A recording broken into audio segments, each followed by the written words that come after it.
All right, ladies and gentlemen, good day. Okay, so I am going to talk to you about the elements of art, right? So basically, we're going to be doing the elements and then the design principles, and those are, uh, well, things that apply to art. It's the language of art. It's what happens when you break it down into separate elements, hence the name elements of art, right? Okay. So, how many elements of art do we have? Well, we have this many, seven. There is color, value, shape, form, line, texture, and space. So, I'm going to be explaining all of those elements, and they are super important to understand, right? So, um, there will be a handout in your papers as well with all of this information, but I feel you'll understand better if you watch me explain it a little bit. Okay, so all this information you're also going to be able to find in your handouts, but trust me, it goes a lot faster if I explain. Okay, so I'm going to talk about all of them one at a time. And they are super important to understand because you use these words to be able to describe elements of art or how to analyze art. And you really, if you understand these basic words, and you can look at anything in the world and then think about what type of colors they use, what type of value, are we looking at shapes, are we looking at forms, what type of lines do people use, what type of texture is there, how do they create space. Those are all really interesting things, right? It will give you great appreciation of art and also of design and basically anything. You use these words to describe anything you can see with your eyes. So it applies to everything. Design. If you want to go shopping for like some nice shoes, then you can look at your shoes and you can understand how it's made, you know, what elements make the thing look the way it does. Okay, here we go. So I'm going to start off with color, right? So to explain the element of color, or how they say in Canada, they say differently, right? So in Canada, in it is Canadian English, which is, I guess, British English, they write color like this. So color in America, they write it like this, without the U. In Canada, they write it with a U, right? Okay. So how does it work? Let me change this pen into something different. This one, the Nessie pen. This one doesn't have that much. Yeah, that's better. Okay, so color, how does it work? Well, basically, the light from the sun is, let's say, white, right? So, for example, when a sunbeam goes down and it might hit, for example, a little water droplet, then what will happen is the light gets broken up into these separate colors, which are the colors of the rainbow, right?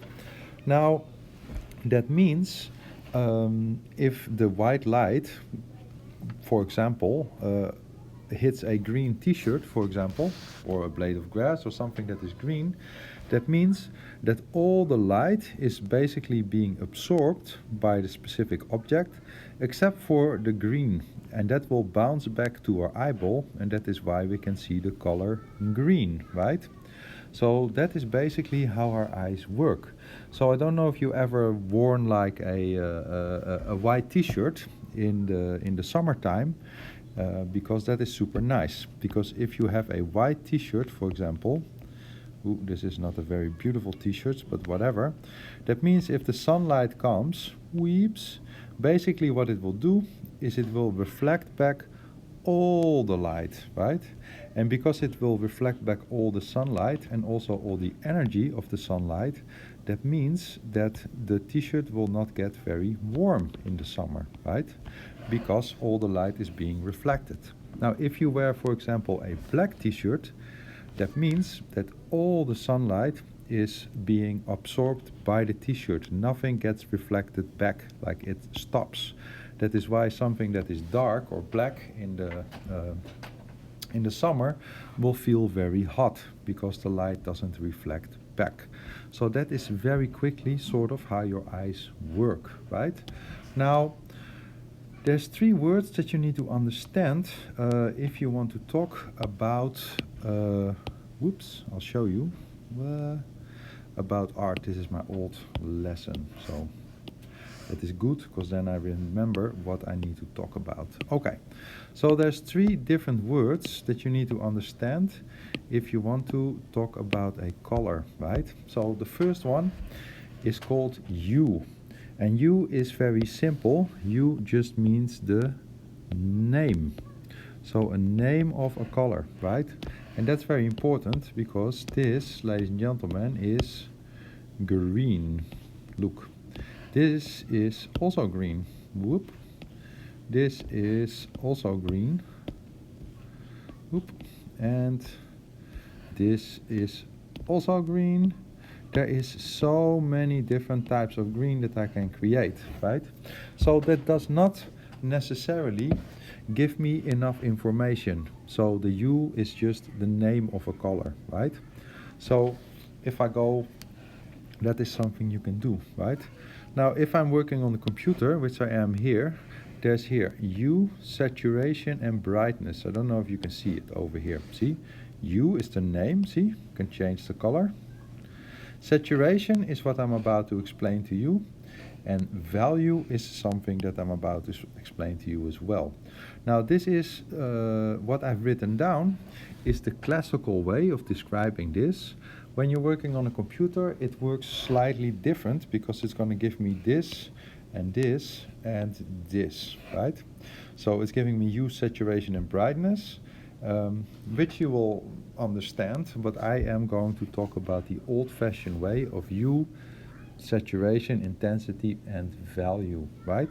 And that will all make a lot of sense. Okay, here we go. So the next word we're going to have to talk about is saturation and or intensity, and that has something to do with something special, right? So I'm going to give you a yellow for now, and I'm going to draw a couple of things for you in a second. So I'm just preparing this paper over here. Good. Okay. So here we go. I'm going to draw some stuff for you over here. Tubes. Look. Long time ago. I keep on doing the same mistake. Here we go. Long time ago. Look. People lived in hunting gathering societies. That meant people were monkeys basically, and they left the trees and then they started to hunt for other animals and they start to gather some stuff, and then, you know, they discovered fire, which is the greatest invention of all history basically, right? Now this fire was fantastic because it could keep us warm. We could also start to like do some barbecuing, which is a lot of fun. So fire really good. So when people started to live in caves, because caves are very safe, because you don't have to worry about, like, you know, the rain for example, or wind and things like this.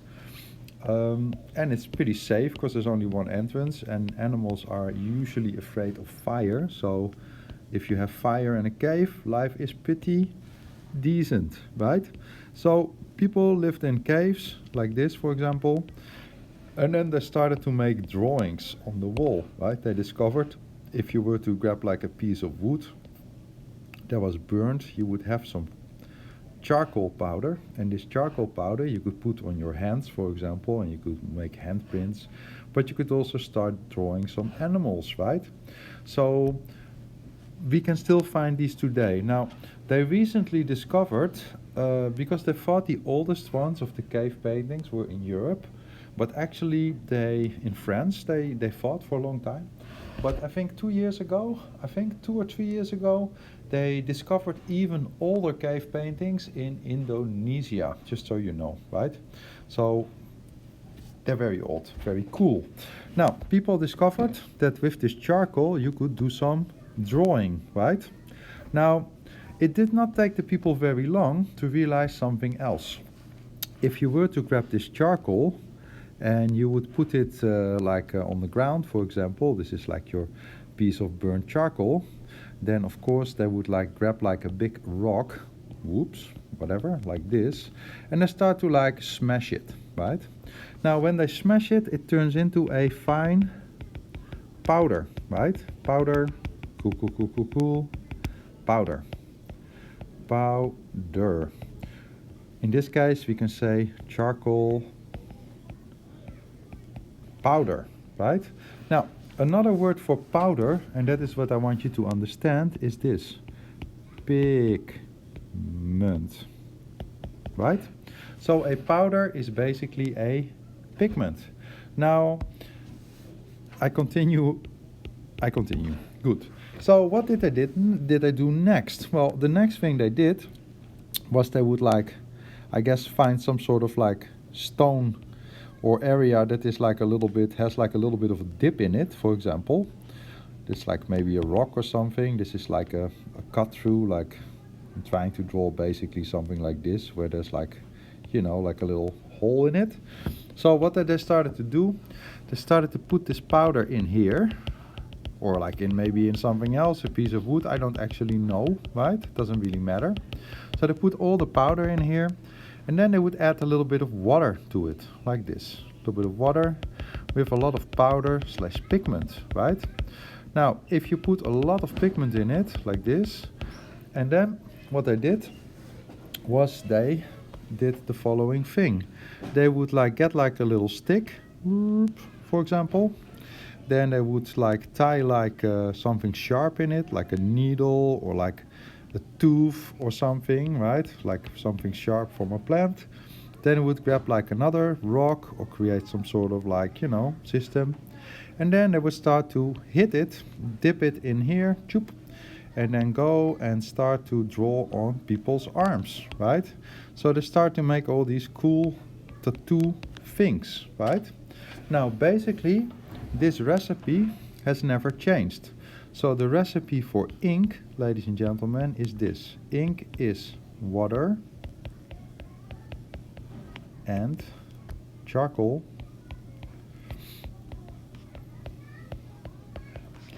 powder. Well, pigment. Let's just start calling it pigment from now on, right? So ink is nothing more than water and charcoal pigment. Those are the only two ingredients, right?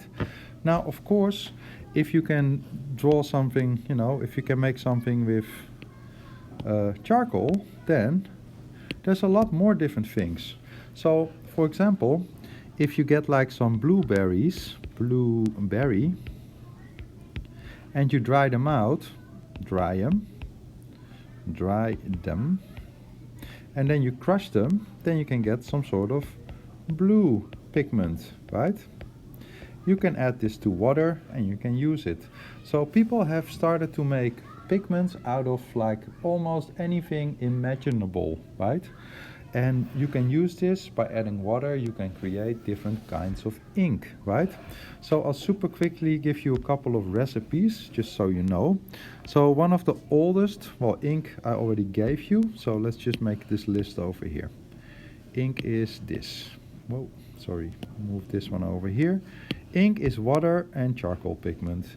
Then I'll give you tempera paint. That's a really old paint. A paint that they used in the Middle Ages, right?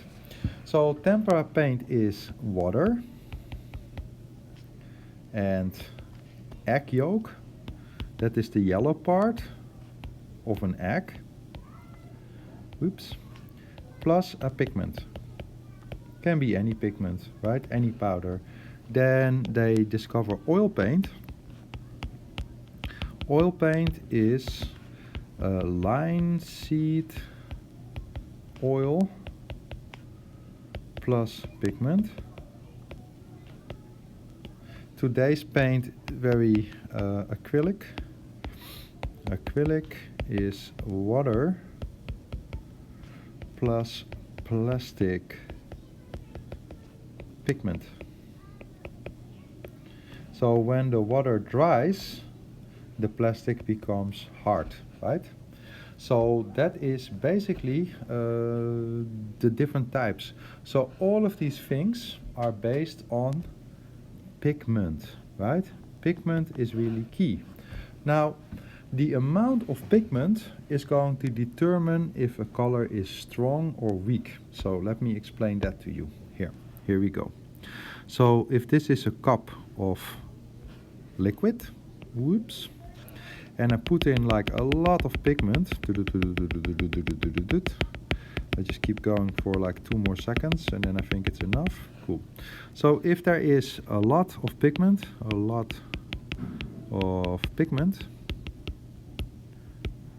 then the color is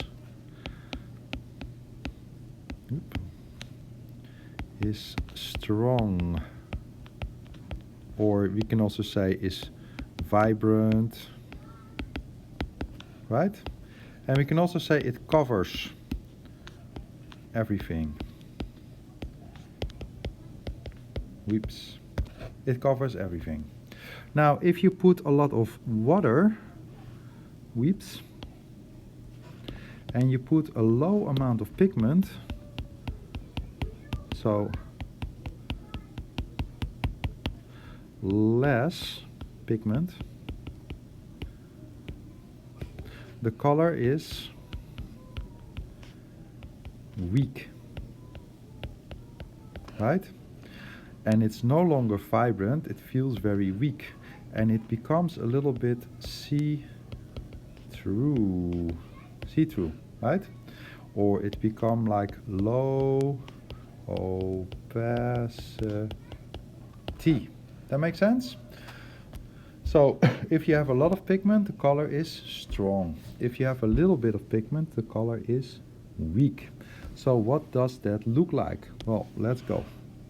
Here we go. So if I were to make a painting, for example, this one I need, yeah. If I were to make a painting, for example, a watercolor painting, that is something that uses like a low amount of pigment, because you're adding so much water, it becomes very see-through. Now, I cannot make a watercolor on my computer like this, but what I can do, and I'll show you, is this. Look, if I go and grab, for example, here, let's say blue, a blue color like this, look, if I do this and I fill it, it completely covers, right? Now I can also do this here. If I change the opacity, basically then it becomes more transparent, right? And I start to paint with that, for example. Let me see if this is big enough. See, then you can start to see through the thing, and that basically is simulating a lack of pigment. See, look, if I keep on sliding this opacity bar down, you can see it keeps on becoming more weak, right? Cool. Now I want to show you something very interesting, because this is what happens by adding more water to your ink or your paint, or more oil to your oil painting, right?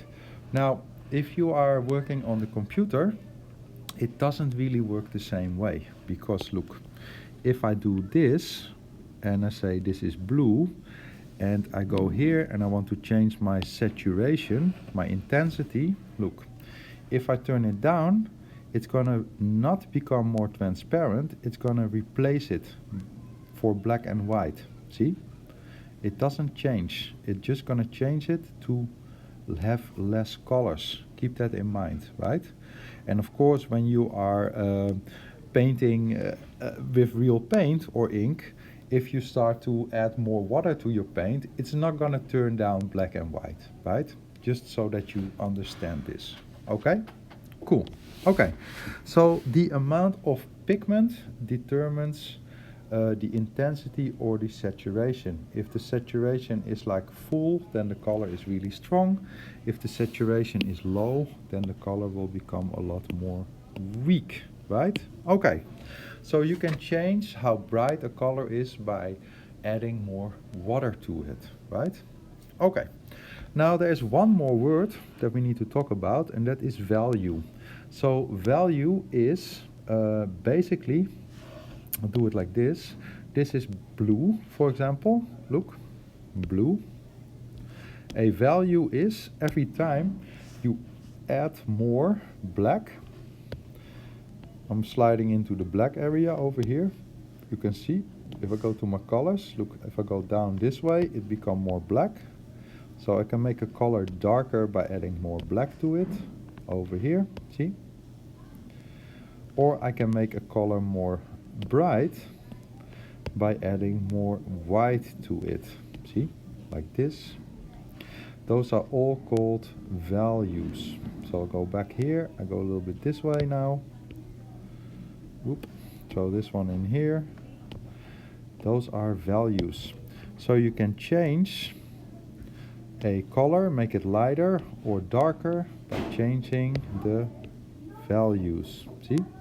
So, and those are all things that you need to know in order to be able to, thank you, to describe a color, right? So you need to know the name, if there is a lot of saturation in it, so if it becomes transparent, and if there is any white or black added to a color, right? So hue, saturation and value, those are key words to understand, right? Excellent. Okay. So that is the main things, right? So if I were to say for you example, what is the hue of something, then you say, okay, that is that. Are we using a lot of pigment or a little bit of pigment? Then you can also answer that.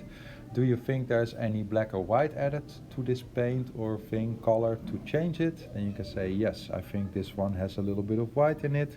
This one has a little bit of black in it. But of course you can do even more interesting things, like this for example. If I move this over a little bit, over, look. You can of course have a value that is also becomes a little bit opaque, see? So there is so many options to play around with colors, see? I now made it a little bit more see-through, right? So I have a blue over here, for example.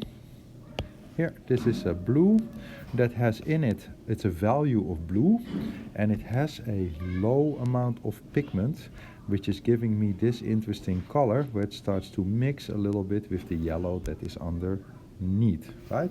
Okay, that is what I wanted to show you. Perfect.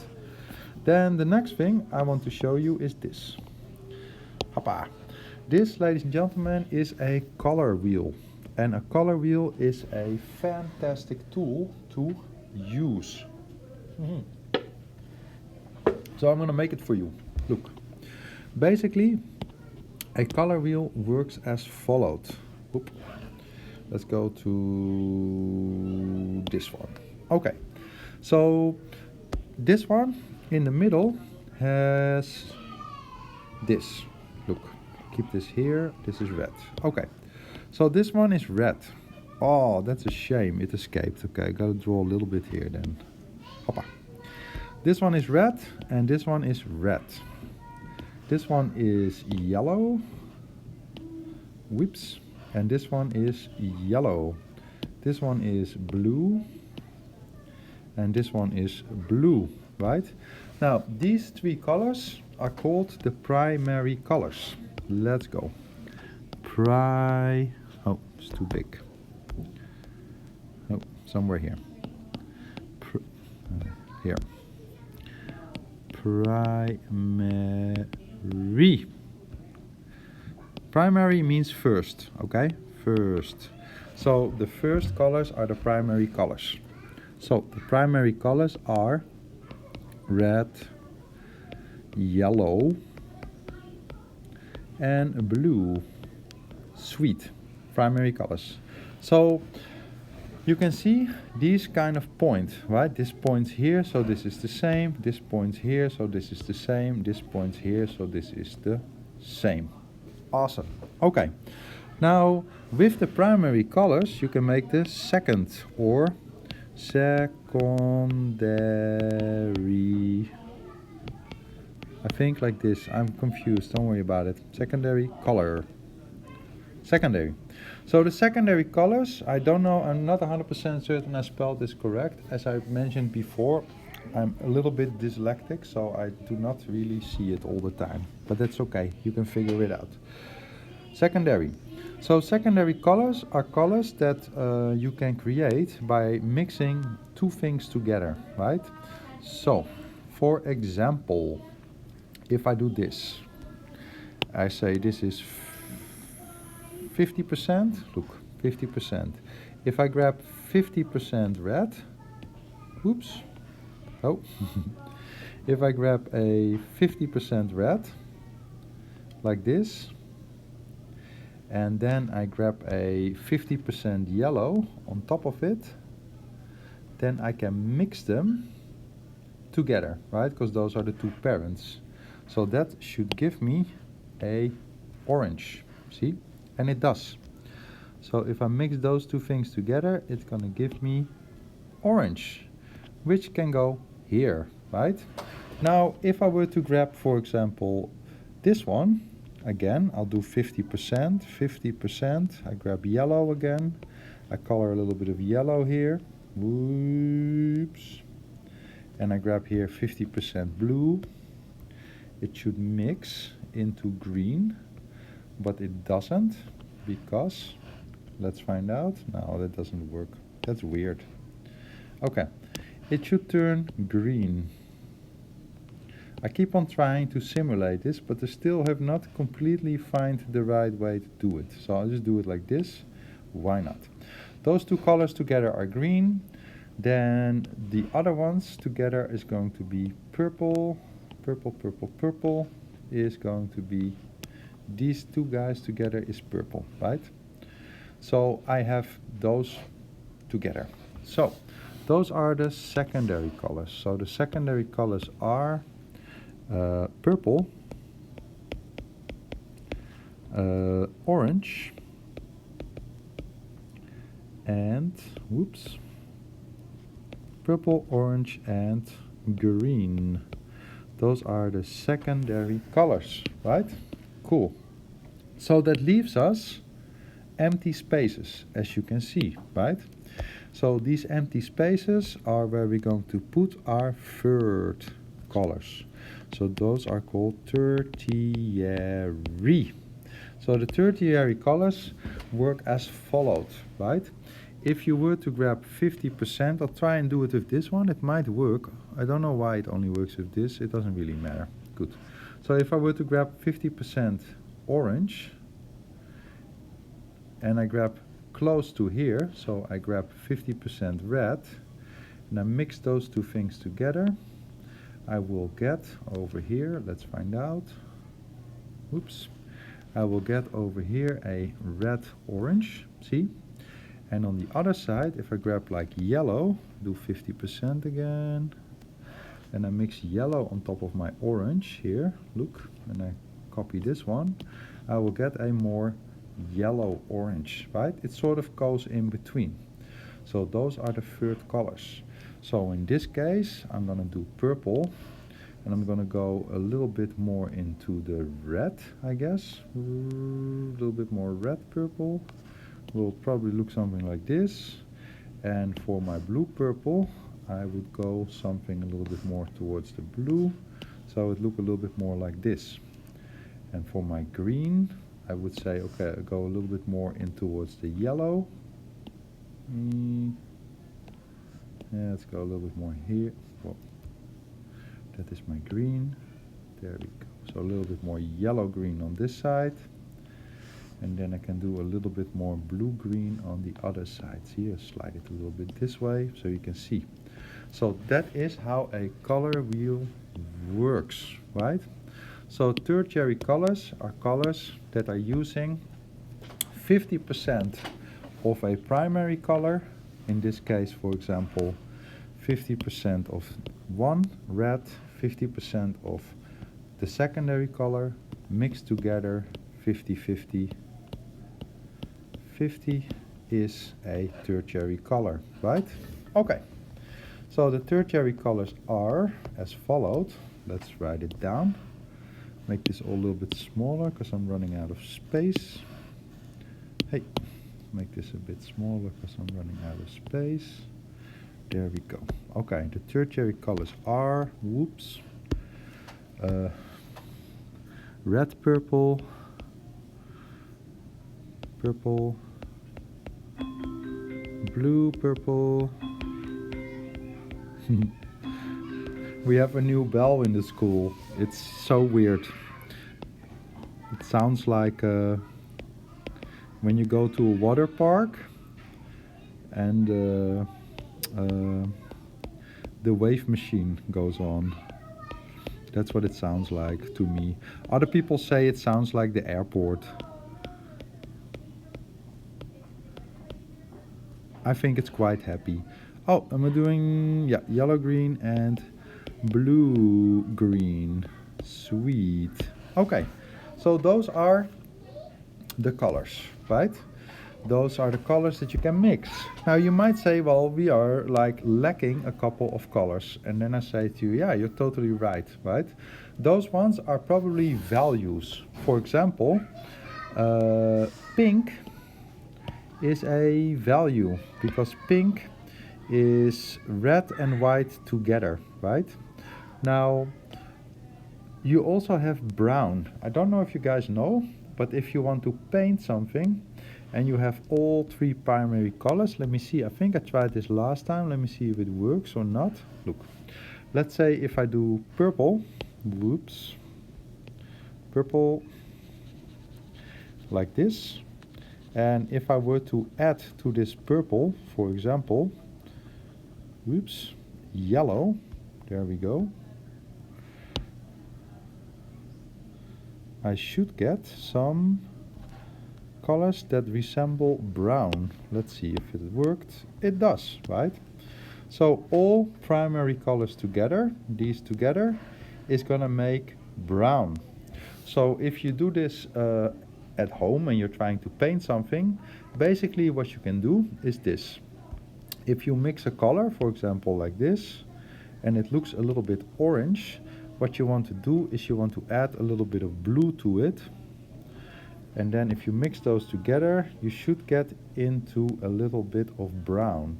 Now you can see in this case, it doesn't give me brown, so that means it looks a little bit too purple, right? So opposite to purple would be yellow. So I might get away with adding some yellow to it. Let's see what we get. And you can see we get another type of brown. It's a little bit greenish brown, but that is how it works, right? So it's very important that you clean your paintbrushes, because if you want to mix, for example, orange, which is red and yellow, and you still have a little bit of blue on your paintbrush, then it's not gonna work, because it's gonna look brown, right? So you can mix brown by adding complement or the primary colors together, right? So if it ever looks too green, you add more red, is on the other side. If it looks too orange, you add more blue. So if it looks too yellow, you add more purple, and the other way around, right? So those are some good tips on mixing colors. Okay, got rid of that. Now, another thing that is very important to understand about colors is that a color can be warm or a color can be cold, right? I'm going to change this green because I really don't like it. I want to make it a little bit more happy. There we go. I'll do this. It doesn't really give me anything happy. Okay, let me give me a little bit more happy yellow-green. Here, let's try that. Oh, everything turned more bright. Sometimes it's weird. Okay, but I like it a lot more. Good. Now, a color can be either warm or a color can be cold, right? That is the next thing I want to discuss with you, right? Because it's important. Okay, so as far as I'm considered, I would say this half, and maybe sometimes this, depends, all of this side is going to be nice and warm. Warm. Everything here is warm, right? This whole side are warm colors. Now the other side, sometimes this one helps in here. Depends, right? The other side is considered to be cold. Look, these colors are cold. And that is important to understand because they're gonna give you control over the temperature of your artwork, right? Is really gonna make a huge difference. For example, right? Warm colors, they demand attention. Attention. They also want to go to the foreground and it's gonna feel happy. That's the emotion, right? The other ones are less attention. It's a double T, I think. And they go to the background and it feels sad, right? That's important to know. Okay, so I'm going to give you an example, a very good example. Here, let's say I want to make a painting like this. See? So this painting is a nice painting, right? Look. So this is using warm colors, right? So most of these colors are not really warm. Like basically you can see he has a head, he has like a lot of darkness around him, right?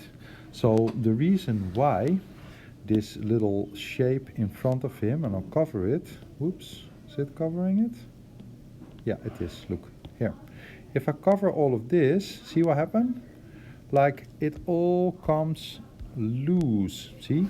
Now it just look like you have a floating head in blackness, right?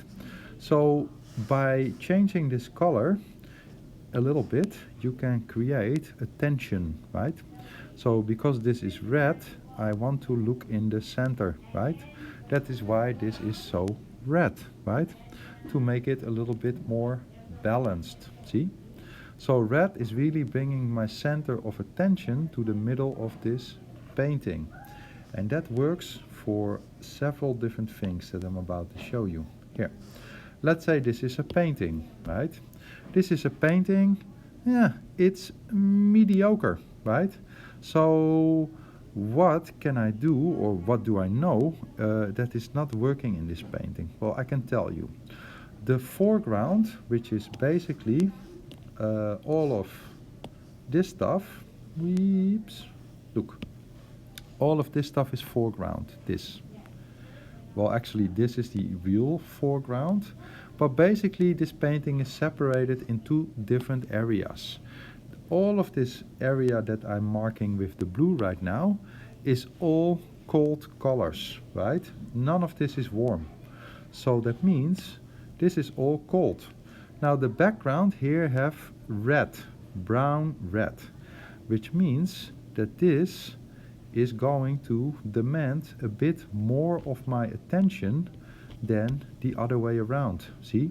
So that is not helping. So what can I do to save this? Super simple. Look, the first thing I can do to give it a little bit more depth is by putting some blue on top of my mountains, see? So blue is the best color to do because in that case I'm going to be using something called atmospheric perspective, which means the atmosphere is all the sky is blue most of the time, so that means the farther away something is from your eye, the more air is going to be in between, which means that it's gonna look more bluish. So the colors are gonna be a little bit more subdued. Now another really important thing to understand about this, because it's only half the information, is that the contrast between things in the distance should be a lot lower, right? Now I'm not going to change that in this one because I'll do that at a later point. So already look, the difference with or without is quite severe, right? So if I were to add some more warm colors in the foreground, which I've done, look, I'll show you. Here, look. If I put a little bit more warm colors in the foreground, some nice yellows or like some reds for flowers, for example, you can see it now starts to really have a little bit more depth, right? I'll slowly take them away so you can see how it works.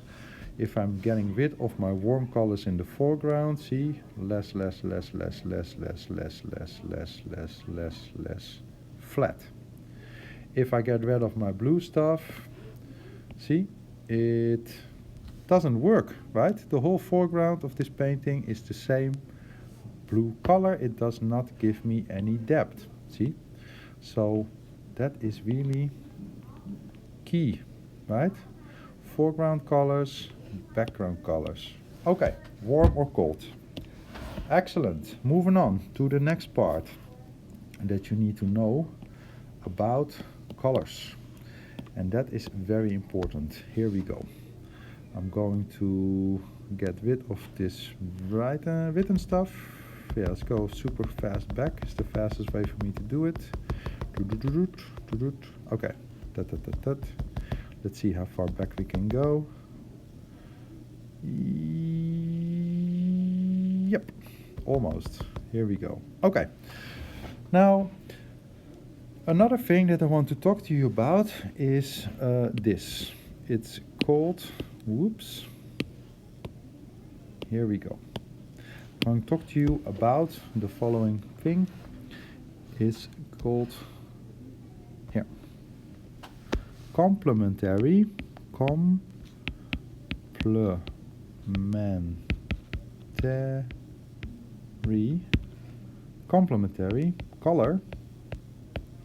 contrast. Okay. Complementary color contrasts are so important. They are all around you, everywhere. Everywhere you can find them, right? You see them all the time, but you either know it already or you never really thought about it, but I'm gonna explain it to you. So a compliment means something nice. If I say, oh, your hair is so nice today, it looks great, then that is a compliment, right?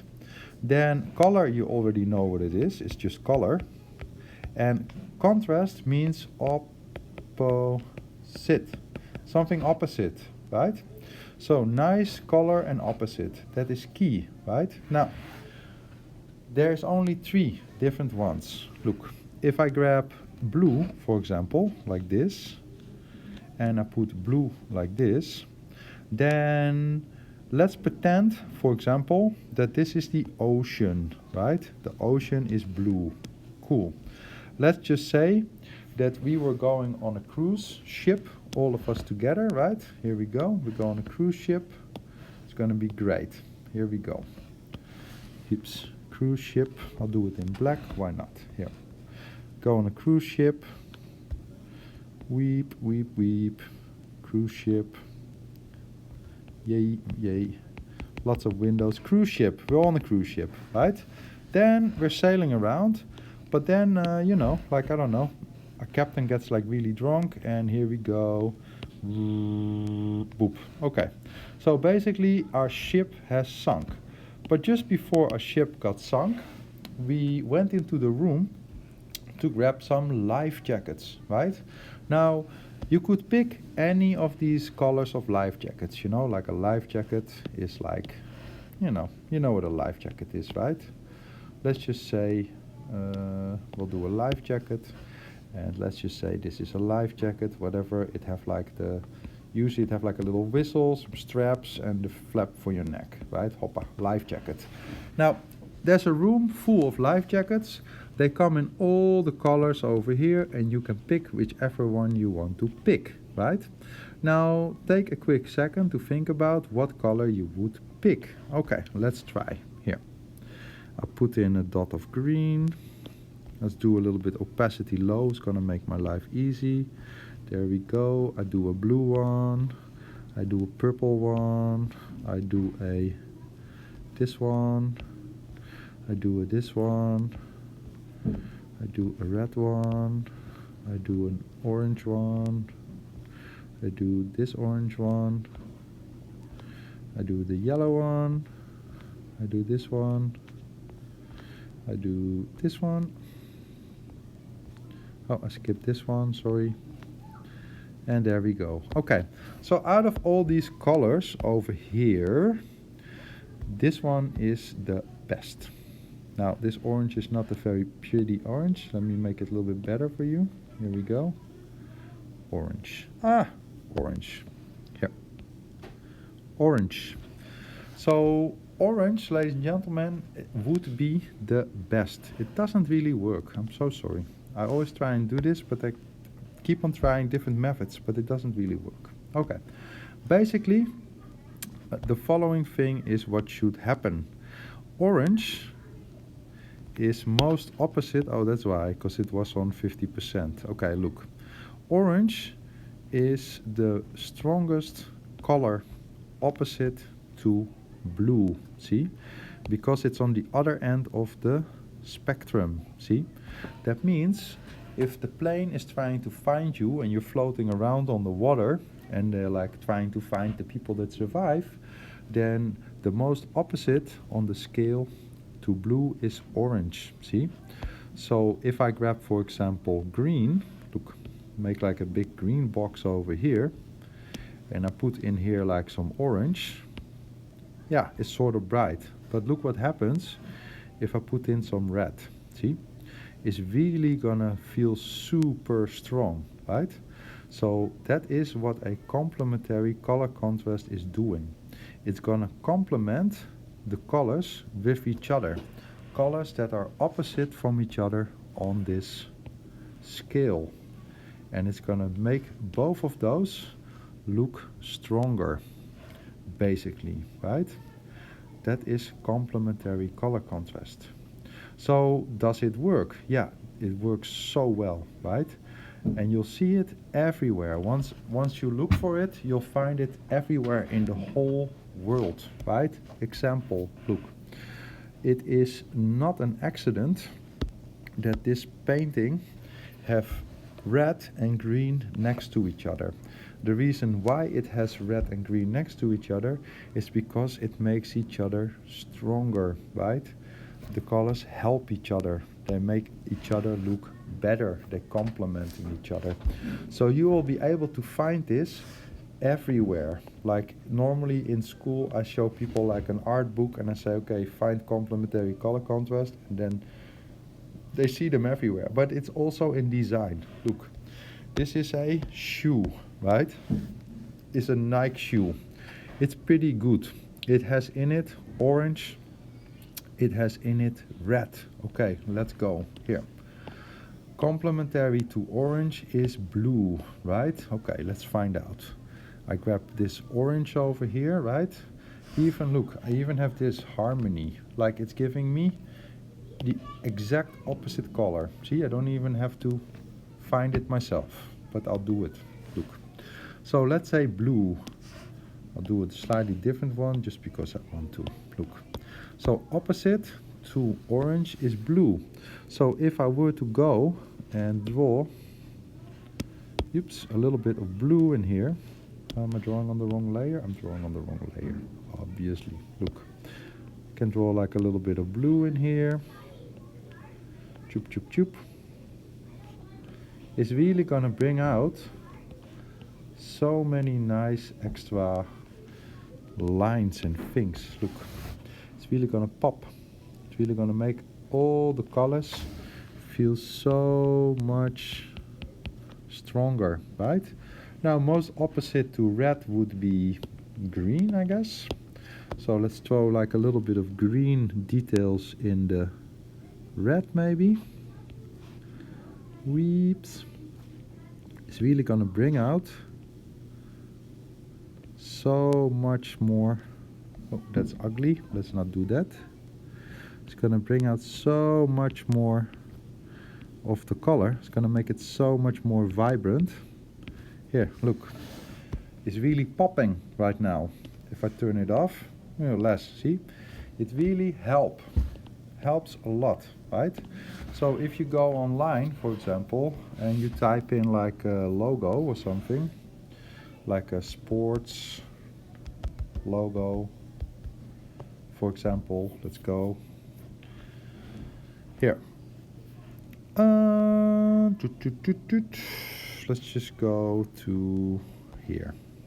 Let's just do these ones. These are just some super quick ones. That's too many. Let's do this one. Look.